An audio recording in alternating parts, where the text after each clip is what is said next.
Ambassador Taeho Kim adjusted his tie and looked around the massive chamber. The Galactic Council meeting hall was bigger than any stadium on Earth. 47 different alien species sat in their special seats, each designed for their unique body shapes. Some looked like giant insects, others like walking crystals, and a few resembled nothing he had ever seen before. Taeho had been Earth's main representative for 3 years now. Today was important. Very important. The Council would decide if humans could become full members of the galactic community. For now, Earth was only a trial member. They could attend meetings but could not vote on big decisions. Dr. Sora Park sat beside him, organizing her papers. She was the smartest person Taeho knew when it came to alien languages. Her job was to present Earth's culture and history to the Council. She had spent months preparing for this moment. "Are you ready?" Taeho whispered to her. Sora nodded, but he could see she was nervous. Her hands shook slightly as she held her datapad. "I have everything prepared. Our planet's name, our languages, our history, everything they asked for." The chamber grew quiet as Council Speaker Veltara stood up. She was tall and looked like she was made of blue crystal. Light seemed to dance inside her body when she moved. Her voice echoed through the hall without any speakers. "Today we review Earth's application for full membership," Veltara announced. "The human delegation will present their world's cultural heritage." Taeho stood up and walked to the center of the chamber. A bright light shone down on him.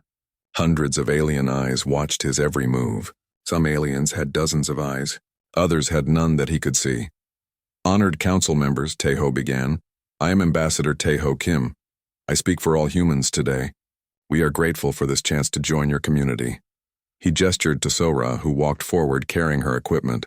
She looked small in the huge chamber, but her voice was strong and clear. "I am Dr. Sora Park," she said. "I study languages and cultures. Today I will share our planet's true identity with you." Sora connected her datapad to the Council's main computer system. Holographic images appeared in the air above them. Pictures of Earth floated like a blue and green jewel. Images of human cities, forests, and oceans rotated slowly. "Our world has many names," Sora explained. "In our main language we call it Earth. Some humans call it Terra. Both words mean the same thing: the ground beneath our feet, the soil where our food grows." The aliens watched quietly. Some took notes on strange devices. Others simply stared with their many eyes. "Our planet is mostly water," Sora continued. "We have 7 large continents and many islands. Humans live all over our world. We speak many different languages, but we have learned to work together." She showed more images. Humans from different countries working side by side. Space stations orbiting Earth. The first human ships that had reached other star systems. "We are curious by nature," Sora said. "We love to explore and learn new things. We want to understand the universe and our place in it. That is why we are here today." At the back of the chamber, an ancient alien stirred. Archivist Zephlon looked like a giant slug, but Taeho knew he was one of the smartest beings in the galaxy. He kept all the old records and knew more history than anyone else. Zephlon's voice was wet and slow. "Dr. Park, please provide your planet's name in your oldest languages. We must check these names against our historical records." Sora nodded and typed on her datapad. "Of course. In Latin we say Terra. In ancient Greek we say Gaia. In Sanskrit we say Prithvi. In ancient Chinese we say Dai. All these words mean the same thing: our world, our home." The translation computers began working. Complex alien symbols flashed across screens throughout the chamber. Taeho watched as the alien technology processed the human words, comparing them to databases he could not imagine. Suddenly, Archivist Zephlon went very still. His large eyes grew wide. A strange sound came from his throat, something between a gasp and a scream. "Speaker Veltara," Zephlon called out, his voice shaking. "We have a problem. A very big problem." The crystal being turned toward him. "What is it, Archivist?" "The translation matrix has found a match," Zephlon said, "but not in our current databases. The match is in the Forbidden Archives." A wave of whispers spread through the chamber. Even Taeho, who did not speak any alien languages, could tell something was wrong. Many aliens began moving nervously in their seats. Veltara's crystal body grew brighter. "Show us." The main screen filled with ancient symbols that looked older than anything Taeho had ever seen. Slowly, a translation appeared beneath them. When Tejo read the words, his blood went cold. Planet designation, the cradle of the devourers. Alternative name, birth world of the endless hunger. The chamber exploded with sound. Aliens began talking, shouting, and making noises Tejo could not identify. Some jumped up from their seats. Others seemed to be trying to hide. What does this mean? Tejo shouted over the noise, but no one was listening to him anymore. 3 aliens near the front stood up and began walking quickly toward the exits. Then more followed. Within minutes, half the council members were leaving the chamber. Dr. Sora Park stood frozen at the center of it all, still holding her data pad. She looked at Tejo with fear in her eyes. "I don't understand," she said. "What did we do wrong?" Speaker Veltara raised one crystal arm and the chamber grew quiet again. But Tejo could see that even she was afraid. The light inside her body was flickering like a broken lamp. "This session is suspended," Veltara announced. "All council members are ordered to return to their quarters immediately. No one may leave the station without permission." She looked directly at Tejo and Sora. "The human delegation will remain here. Guards will escort you to a secure location." Large alien guards appeared from nowhere. They did not look friendly. Tejo reached for Sora's hand as the guards surrounded them. "Ambassador Kim," Veltara said, her voice now cold and distant, "your species may be in great danger. But more importantly, your presence here may put the entire galaxy at risk." As the guards led them away, Tejo looked back at the giant screen. Those ancient words still glowed there. The cradle of the devourers. He had no idea what they meant, but he was starting to understand that humanity's application for council membership was the least of their problems now. The holding room was small and gray. Tejo Kim sat on a bench that was too low for humans. Dr. Sora Park paced back and forth like a caged animal. They had been locked up for 6 hours with no food, no water, and no answers. "This makes no sense," Sora said for the 100th time. "Earth means dirt. Terra means ground. How can that translate to something about devourers?" Tejo rubbed his tired eyes. "Maybe their computers made a mistake." "No," Sora shook her head. "I saw Archivist Zeflon's face. That was not the look of someone seeing a computer error. That was fear." The door opened with a soft hiss. General Dongwu Li walked in, followed by 2 council guards. The general looked angry and worried at the same time. "Sir?" Tejo stood up quickly. "How did you get here so fast?" "Captain Choi brought me on the Soul's Pride," General Li said. "We made the jump as soon as we got word about the emergency session." "What the hell happened in there?" Tejo told him everything. When he finished, General Li was quiet for a long time. "Devourers," the general said slowly. "And they think that's us?" Before anyone could answer, the door opened again. This time a new alien entered. She looked like a giant moth with silver wings and many small eyes. Her voice was soft and musical. "I am Elder Historian Kithmora," she said. "I have come to explain." The guards left, closing the door behind them. Kithmora folded her wings and sat on the floor in front of them. "What I am about to tell you must never leave this room," she began. 50,000 years ago, a great terror came from a small blue world in what you call the Sol system." Sora gasped. "You mean Earth?" "Yes, but the beings who lived there then were not called humans. We called them the Devourers, not because they ate flesh, but because they consumed everything else." Kithmora's wings trembled slightly. "They were curious like you. They explored like you, but wherever they went, they changed everything." "Changed how?" General Li asked. "They did not conquer worlds with weapons," Kithmora explained. "They conquered them with ideas. They would arrive at a planet and study the local species. They would learn their languages, their customs, their technology. Then they would improve everything." Tejo frowned. "That sounds good, not terrible." "That is what made them so dangerous," Kithmora said. "They were so good at making things better that other species could not resist them. The Devourers would share their knowledge freely. They would help solve problems. They would cure diseases and end wars." "Still sounds good to me," Sora said. Kithmora's many eyes focused on her. But then something strange would happen. The local species would begin to think like the Devourers. They would become curious like them. They would want to explore and learn and improve things too. "What's wrong with that?" General Li asked. "Within a few generations, the original species would be gone," Kithmora said quietly. "Not killed, not enslaved, simply absorbed. They would still look the same, but they would think and act like devourers. Their own culture would disappear. The room went silent. Teho felt a cold feeling in his stomach. How many species did this happen to? Sora asked. We do not know exactly. The records are incomplete. But we think at least 300 civilizations were absorbed before the devourers simply vanished. Vanished how? One day they were spreading across the galaxy. The next day, nothing. No more ships. No more colonies. No more contact. We found their empty cities on dozens of worlds. It was as if they had all just decided to go home. General Lee leaned forward. And you think humans are the same species?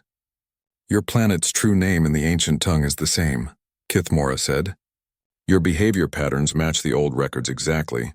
Your curiosity, your adaptability, your desire to help and improve things.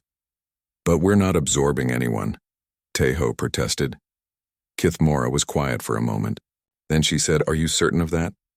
Sora's face went pale. What do you mean? How many alien observation posts orbit your world? Kithmora asked. 7, General Lee answered. All approved by the Council. When did you last hear from them? General Lee thought for a moment. His face changed. We haven't. Not for several months, but we assumed they were just being quiet. 3 days ago, we sent ships to check on those posts, Kithmora said. We found them all abandoned, but not destroyed. The aliens stationed there had simply left. All their equipment was still working. Their personal belongings were still there, but the observers were gone. Where did they go? Teho asked. We believe they went to Earth. The words hung in the air like a curse. Sora sat down heavily on the bench. But why would they do that? She asked. Because that is what happened before, Kithmora said. The Devourers never forced anyone to join them. But somehow, after spending time around them, other species wanted to. They wanted to become part of whatever the Devourers were building. General Lee stood up and began pacing. This is insane. Humans aren't some ancient terror. We're just people trying to get along in the universe. That is exactly what the ancient records say about the Devourers, Kithmora replied. They thought they were just being helpful. So what happens now? Teho asked. The Council is meeting an emergency session, Kithmora said. Some members want to destroy your world before you can begin spreading again. Others want to quarantine your entire solar system. A few think we should try to negotiate. And what do you think? Sora asked. Kithmora's wings fluttered nervously. I think we may already be too late. If you truly are the Devourers returned, then your influence may have already begun. How else do you explain the missing observers? Maybe they just wanted a vacation, General Lee said, but his voice lacked conviction. Or maybe, Kithmora said softly, they met humans and discovered something wonderful. Something so appealing that they chose to abandon their duties and their old lives to be part of it. Teho felt sick. Are you saying we're some kind of plague? I am saying you may be something much more dangerous than a plague, Kithmora replied. You may be irresistible. The door opened again. Captain Hyunji Choi entered, her face grim. General, she said, we just received a transmission from Earth. Admiral Nam wants to speak with you immediately. It's about the alien observers. General Lee looked at the others. What about them? Sir, Captain Choi said quietly, they've requested asylum on Earth, all of them. They say they don't want to go home. The emergency council session was unlike anything Taiho Kim had ever seen. The great chamber buzzed with angry voices in dozens of languages. Some aliens stood on their seats waving appendages in the air. Others huddled in small groups whispering frantically. Speaker Veltara's crystal body flickered with unstable light as she tried to maintain order. The council will come to order, she announced. But many aliens continued arguing. Teho sat in a special section marked for observers under investigation. Dr. Sora Park and General Dongwoo Lee flanked him on either side. Armed guards surrounded their section. Behind them, Captain Hyunji Choi stood ready to relay messages to Earth. Before we begin, Veltara said, we must address the situation developing in the Sol system. Admiral Nam of Earth's Space Defense Force has requested permission to address the Council via quantum communication. A large screen descended from the ceiling. After a moment of static, Admiral Jae Sung-nam's face appeared. He looked tired and worried. Honored Council members, Admiral Nam began. I must report a developing situation. 7 alien observers have requested asylum on Earth. They claim they no longer wish to return to their home worlds. A reptilian alien near the front jumped to his feet. War leader Thexkandor was huge, covered in green scales, and had teeth like knives. His voice was a low growl. "This proves what we feared," Thexkandor snarled. "The Devourers have begun their work again. These observers have been corrupted." "Corrupted how?" Admiral Nam asked from the screen. "The same way it happened before," Thexkandor replied. "Slowly, subtly. You make them want to become like you." On Earth, President Su Jin-yu stepped into view beside Admiral Nam. She was a small woman, but her voice was strong and clear. "With respect," President Yu said, "our alien guests are free to leave any time they choose. We have not forced them to stay." "Of course you have not forced them," said a new voice. Elder historian Kithmora glided into the center of the chamber. The ancient Devourers never used force either. That was what made them so effective. Dr. Sora Park stood up. "Permission to speak?" Several aliens hissed in displeasure, but Veltara nodded. "You may speak, Dr. Park." "I have been studying our planet's history since yesterday," Sora said. "I found something strange in our archaeological records." She activated a portable projector. Images appeared in the air above the chamber. Ancient artifacts, partially buried and clearly very old. These objects were found buried beneath human settlements around the world, Sora explained. They are much older than human civilization, but they contain technology that influenced our development. War leader Thexkandor leaned forward. "What kind of technology?" "Knowledge storage devices, medical instruments, communication equipment, all designed to help a developing species advance more quickly." The chamber grew quiet. Even the background chatter stopped.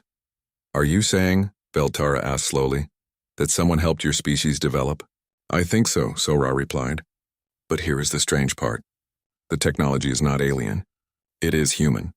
Very advanced human technology, but definitely created by our species." General Lee frowned. "That's impossible. Humans only developed space travel 300 years ago." "Unless," Kithmora said quietly, "the ancient Devourers were human too." The implications hit the chamber like a bomb. Aliens began talking all at once. Some seemed terrified. Others appeared angry. A few looked fascinated. On the screen, President Yu raised her hand for attention. "If I may, there is something else we need to discuss. Dr. Wanho Kang, our leading xenoarchaeologist, has made another discovery." Dr. Kang appeared on screen, holding a strange device that seemed to shimmer and change shape as he moved it. "This artifact was found in Korea, buried 2,000 years deep," Dr. Kang explained. "But it is not 2,000 years old. According to our dating methods, it was made approximately 50,000 years ago." "What does it do?" Veltara asked. "It appears to be a communication device," Dr. Kang said, "but not for talking to other humans. It is designed to communicate with non-human intelligence." War leader Thexkandor stood up again. "This is all the proof we need. The humans are the returned Devourers. We must act before they can spread again." "What do you propose?" Veltara asked. "Immediate quarantine of the Sol system," Thexkandor declared. "No ships in or out. If they try to leave, we destroy them." Many aliens voiced agreement, but others protested. "That is too extreme," said a floating jellyfish-like creature. "Perhaps we can negotiate a peaceful solution." "There is no negotiating with Devourers," Thexkandor roared. "They will promise peace while they corrupt your thoughts and steal your children's minds." From the screen, Admiral Nam spoke up. "War leader Thexkandor, I understand your concerns. But I must ask, what exactly do you think we are doing to these alien observers?" "You are making them happy," said a small bird-like alien. "That is what the old records say. The Devourers made other species happy to join them." "And that's bad?" President Yu asked. "When happiness comes at the cost of your own identity, yes," Kithmora replied. "The absorbed species lost themselves completely." Captain Choi stepped forward in the chamber. "Permission to relay a message from Earth?" Veltara nodded. "The alien observers have agreed to speak with the Council," Captain Choi announced. "They want to explain why they chose to stay on Earth." The chamber erupted in arguments again. Some aliens demanded to hear from the observers. Others insisted it was too dangerous, that the observers had already been corrupted. War leader Thexkandor slammed his clawed hand on his seat. "I will not listen to the words of the absorbed. They are no longer themselves." "Then how do we know what is really happening?" asked the jellyfish creature. "We send a military force to investigate," Thexkandor declared. "If the humans resist, we have our answer." And if they don't resist? Veltara asked. Then we have confirmation that they are devourers. The old records say they never fought back. They simply absorbed their attackers instead. General Lee stood up in the observation section. With permission, I would like to point out something important. Speak, Veltara said. If we are these ancient devourers you fear, then we have had 3 years to influence this council. 3 years of regular contact, 3 years of meetings and negotiations. He paused and looked around the chamber. How many of you feel corrupted? The question hung in the air. Aliens looked at each other uncertainly. That is different, Thexkandor said, but his voice lacked conviction. Is it? General Lee asked.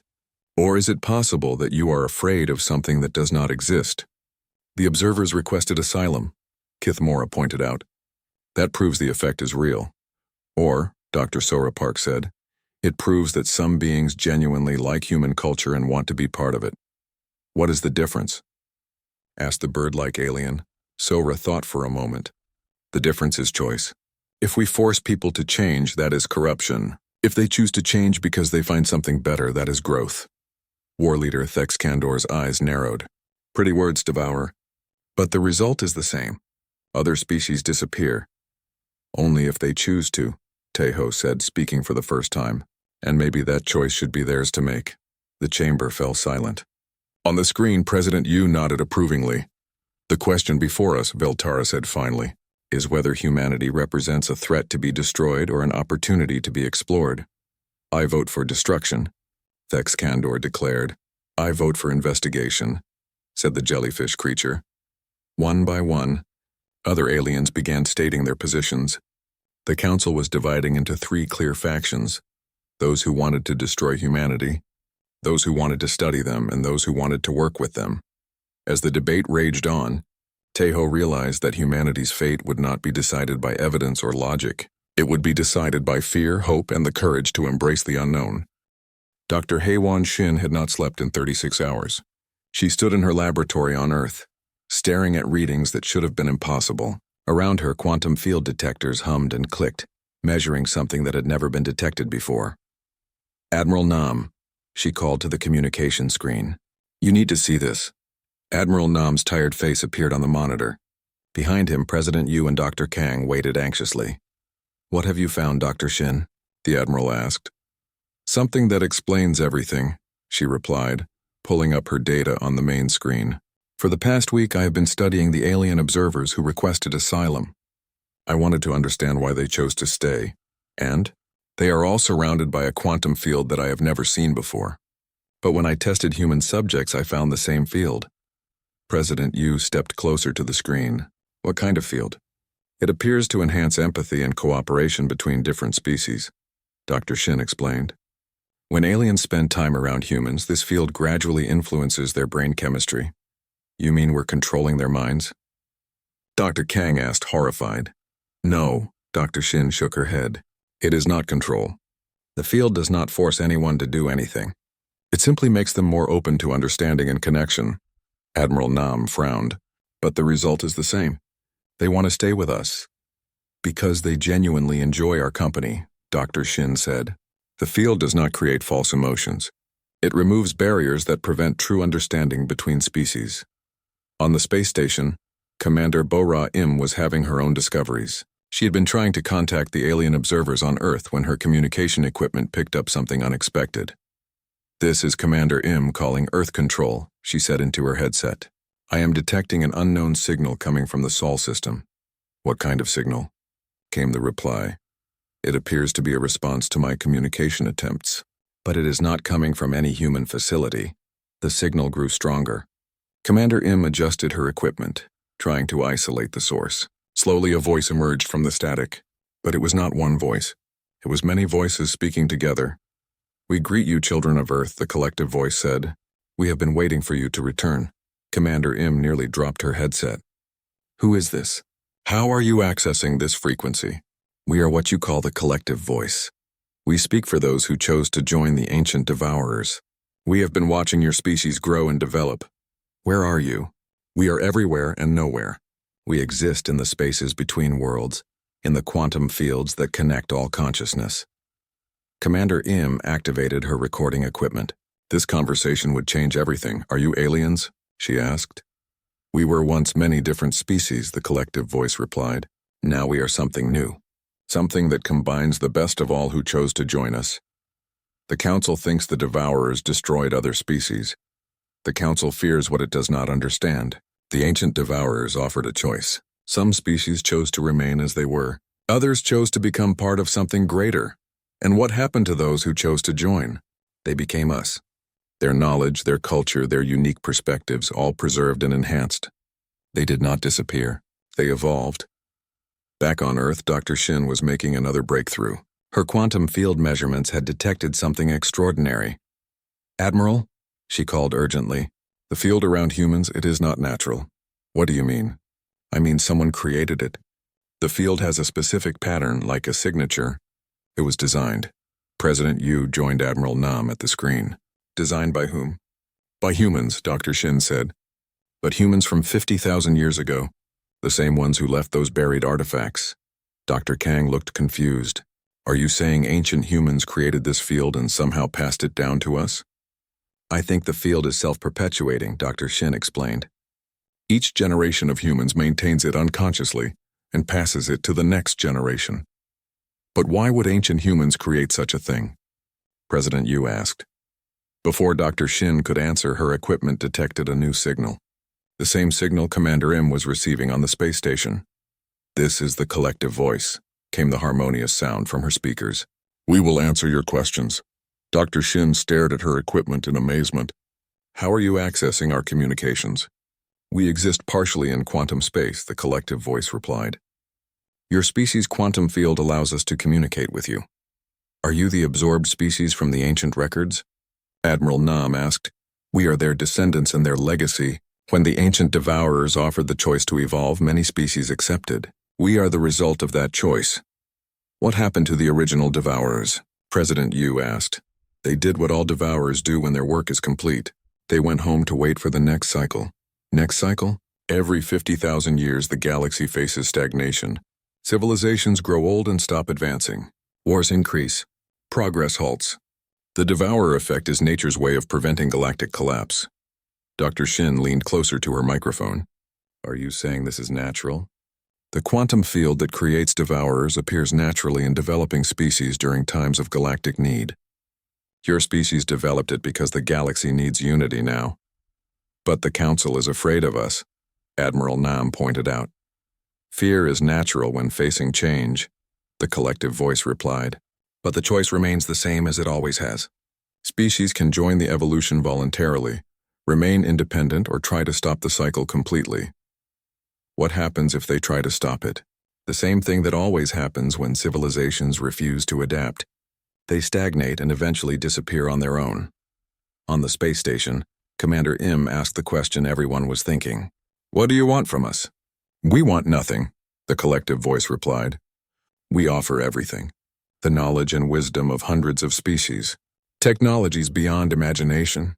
The chance to be part of something truly universal. And in return, you remain yourselves while becoming more than you ever thought possible. Back on Earth, Dr. Shin was studying the quantum field readings more carefully. Admiral, I am detecting something else. The field is not just around humans. It appears to be spreading. Spreading how? Every alien who spends time near humans begins developing their own version of the field. Not exactly like ours, but compatible with it. You mean they become like us? No, Dr. Shin said excitedly. They become more like themselves, but with the ability to truly understand and connect with others. The collective voice spoke again, as if sensing her discovery. Dr. Shin understands correctly. The field does not erase identity. It enhances it while creating bridges between different forms of consciousness. The Council thinks you absorbed other species completely, President Yu said. The Council sees only the fear of change. They do not see that the absorbed species chose transformation because they discovered something wonderful. What did they discover? Commander Im asked from the station. They discovered what your species is offering the galaxy now, the chance to keep everything that makes them unique while gaining the ability to truly understand and work with others. Is that what the missing alien observers experienced? Admiral Nam asked.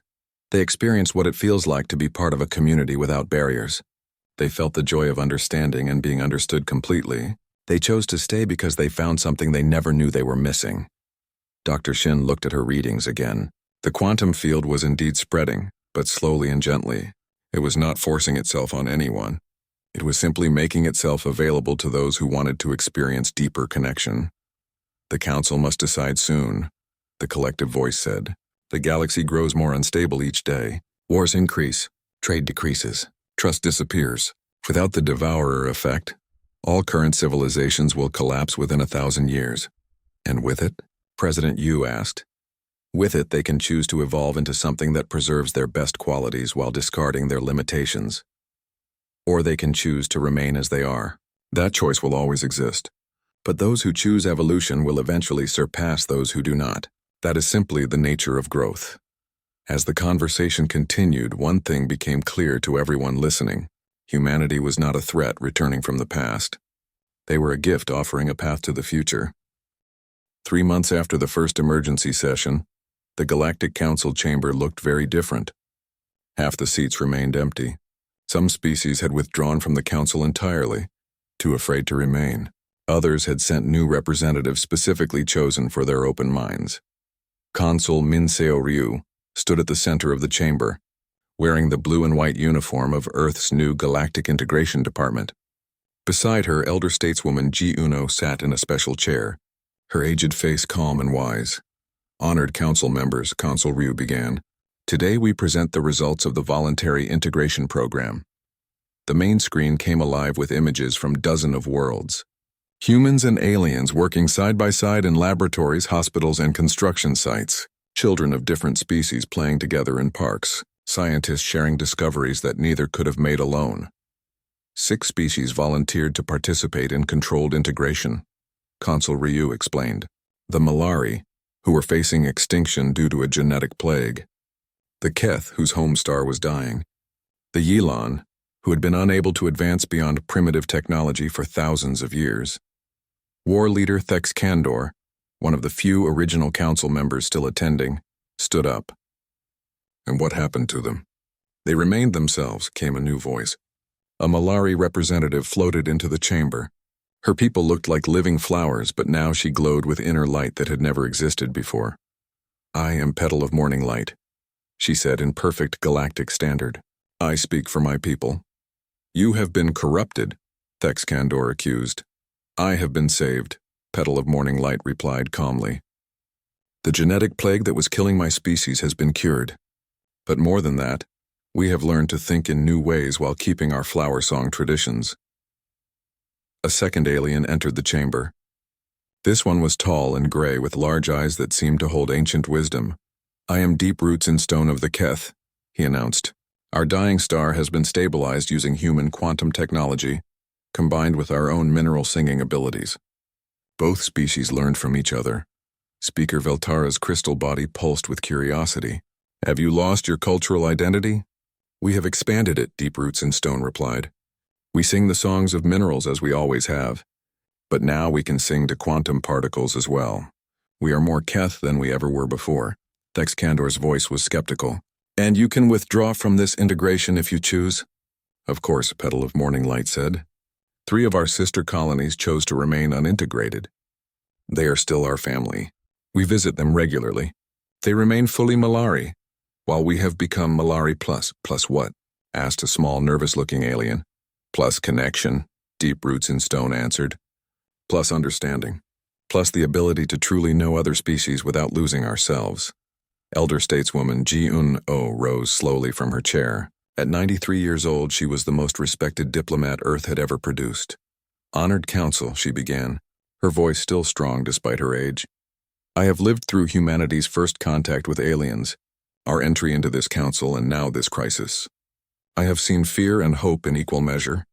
The chamber grew quiet. Even Thex Kandor settled back into his seat. The question before us is not whether humans are the returned devourers, Ji Un-Oh continued. The question is whether the galaxy will choose evolution or extinction. Explain, Veltara requested. Our scientists now confirm what the collective voice told us. Galactic civilization is collapsing. Trade routes are failing. Wars increase daily. Entire sectors have gone silent. She activated a holographic display showing the galaxy. Large areas pulsed red, indicating conflict or communication loss. Within 500 years, perhaps less, current galactic civilization will cease to exist. Species will retreat to their homeworlds. Knowledge will be lost. The unity you have built over millions of years will disappear. And you think integration is the answer? Asked the jellyfish-like creature who had supported investigation from the beginning. I think connection is the answer, Ji-Un-Oh replied. Integration is only one option, but without some form of deeper cooperation, the galaxy will fragment into isolated worlds that can no longer help each other. Consul Ryu stepped forward. That is why we propose the Soul Accords. A new document appeared on the main screen. It was written in every known galactic language simultaneously. The Soul Accords establish a framework for voluntary cooperation, Consul Ryu explained. Species can choose their level of interaction, from simple trade agreements to full integration. What are the levels? Veltara asked. Level 1. Traditional diplomatic and trade relationships. No quantum field exposure. Complete cultural independence. Several aliens nodded approvingly. Level 2. Limited cooperation on specific projects. Temporary quantum field exposure for enhanced understanding. Reversible at any time. Level 3. Deep cooperation including shared research and cultural exchange. Permanent but non-binding quantum field connection. Level 4. Full integration with maintained cultural identity. Complete quantum field harmony while preserving species uniqueness. And Level 5? Thex Kandor asked suspiciously. Level 5 is absorption into the collective voice, Consul Ryu said honestly. Complete unity while contributing individual perspective to a greater whole. This level is permanent and irreversible. Which level do the volunteer species choose? The nervous alien asked. The Melari chose Level 4, Petal of Morning Light said. We remain fully ourselves but can work seamlessly with humans and other integrated species. The Keth chose Level 3, Deep Roots in Stone added. We wanted the benefits of cooperation but with the option to withdraw if needed. And has anyone chosen Level 5? Feltara asked. 2 small species chose complete absorption, Consul Ryu admitted, but only after experiencing Level 4 for several months. They decided they wanted to become part of something larger than themselves. This is madness, Thex Kandor declared. You are offering bribes to make species join you. We are offering choices, Juno replied calmly. Something that has been missing from galactic civilization for too long. What about species that choose Level 1? The jellyfish creature asked. They remain exactly as they are, Consul Ryu said. No pressure to change. No judgment. No consequences. They simply continue as independent civilizations. But they will be left behind, Thex Kandor accused. They will be different, Ji-Un-Oh corrected. Different is not the same as left behind. A new voice spoke from the chamber entrance. May I address the council? Everyone turned to see Commander Bo-Ra-Im entering with a figure no one recognized. The newcomer appeared to be human, but something about her seemed older, deeper, more complete than any human they had seen before. I am Song of Many Voices, the figure said. I speak for the collective voice. Gasps echoed through the chamber. This was the first time anyone from the collective had appeared in physical form. You exist in physical space? Feltara asked in amazement. We exist in all spaces, Song of Many Voices replied. Physical, quantum, and consciousness itself. We have come to witness this decision. What is your interest in our choice? Thex Kandor demanded. The same interest a parent has in watching their children grow, Song of Many Voices said gently. We will support whatever decision you make, even if we choose to reject integration entirely. Even then, choice has always been the foundation of consciousness. We will not violate that principle. But you hope we will choose integration, the nervous alien said. We hope you will choose growth, Song of Many Voices replied. Integration is one path to growth. There may be others we have not yet discovered.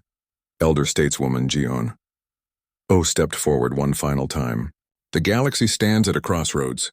We can choose fear and isolation, leading to gradual extinction. We can choose controlled evolution, leading to unprecedented cooperation. Or we can find a third path that none of us have imagined yet. I call for a vote on the Soul Accords, Veltara announced. One by one, the remaining council members stated their positions. Some chose complete rejection. Others embraced full integration. but most chose something in between: cautious cooperation with the option to change their minds. When the vote was complete, the results were clear. 31 species accepted the Soul Accords, 8 rejected them entirely, and 3 requested more time to decide. The Soul Accords are adopted, Veltara announced. Each species will choose their own level of participation. Thexcandor stood up one last time. You have doomed the galaxy to absorption by these devourers. Perhaps, Giuno replied peacefully. Or perhaps we have saved it from something worse: the death that comes from refusing to grow. As the session ended and delegates began to leave, Song of Many Voices approached the human delegation. You have done well, she said. The cycle continues, but with wisdom this time. What happens now? Consul Ryu asked. Now you discover what your species was truly meant to become. Not devourers who absorb others, but connectors who help others discover their own potential. And the galaxy? The galaxy begins a new chapter, one written not by fear or force, but by choice and hope.